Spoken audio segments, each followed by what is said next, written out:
Como exemplo aqui, ó, uma bermuda de tactel com um galão de tecido de malha. Ou seja, o tactel não tem elasticidade, mas o tecido de malha tem. O galão, ele está sendo tensionado, está esticando. Olha isso. Olha como franze. Aqui é a frente da bermuda e aqui as costas da bermuda. E aqui entre os dois vai o galão.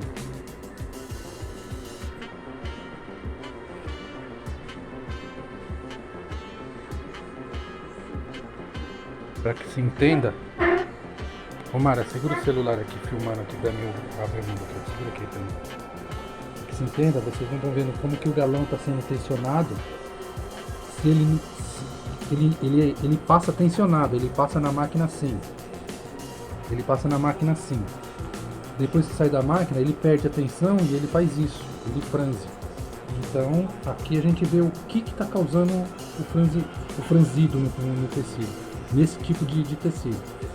Se são dois tecidos que têm tensão, que têm elasticidade, por exemplo, um moletom simples, sem ser flanelado e o galão, os dois sofrem tensão, então eles franzem menos. Agora, nesse caso aqui, o tactel não tem elasticidade, ele não sofre esticamento.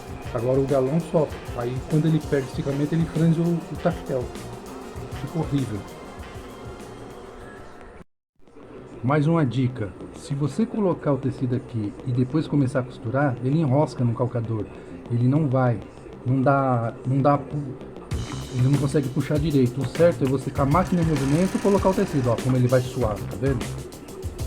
Aqui é o que eu falei pra você, ó, pouca pressão, pouca pressão, não deixa muito apertado não, deixa uma pressão média, pressão de meia malha mais ou menos. E aquilo que eu falei, o galão solto, tá vendo? Solto, bem suave mesmo. Aqui na máquina você não vai dar muita, não vai esticar muito, você vai só deixar arrumadinho para você passar.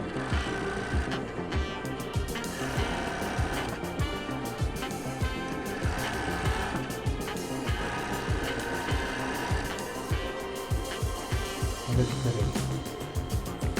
No primeiro exemplo que eu mostrei para vocês, vocês viram que o negócio parecia uma mola de tanto franzido que estava. Não vou dizer que está 100% sem franzido, mas aqui já está aceitável, já está numa qualidade aceitável.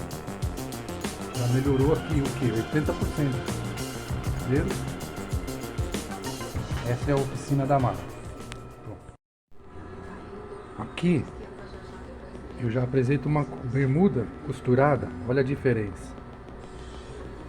Um pouquinho de tensão ainda sobra no galão, porque como eu disse é um tecido que ele tem elasticidade, mas está de uma forma aceitável. Olha aqui, ó, não está franzindo já como era antes.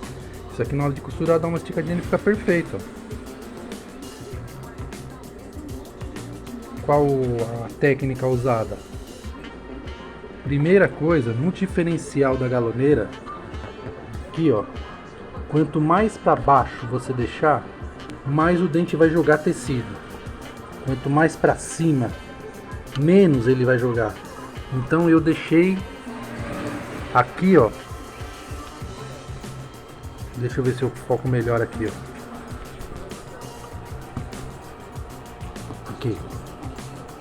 Esse primeiro risquinho é o meio. Seria o zero, tensão zero no diferencial.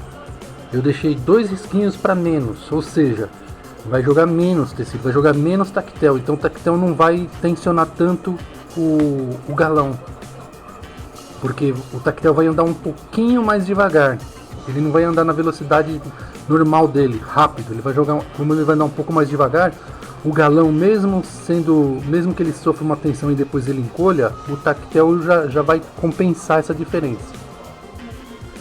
E a segunda dica, no suporte do galão para entrar para o aparelho, não pode ter tensão nenhuma. Às vezes eu deixava ele um pouquinho tensionado assim. Quando ele entra no calcador, ele entra tensionado, ele estica. E aí depois de estar pronto na bermuda, o que ele vai fazer? Ele vai encolher. Então aqui o certo é ele vir solto, mas o mais solto possível.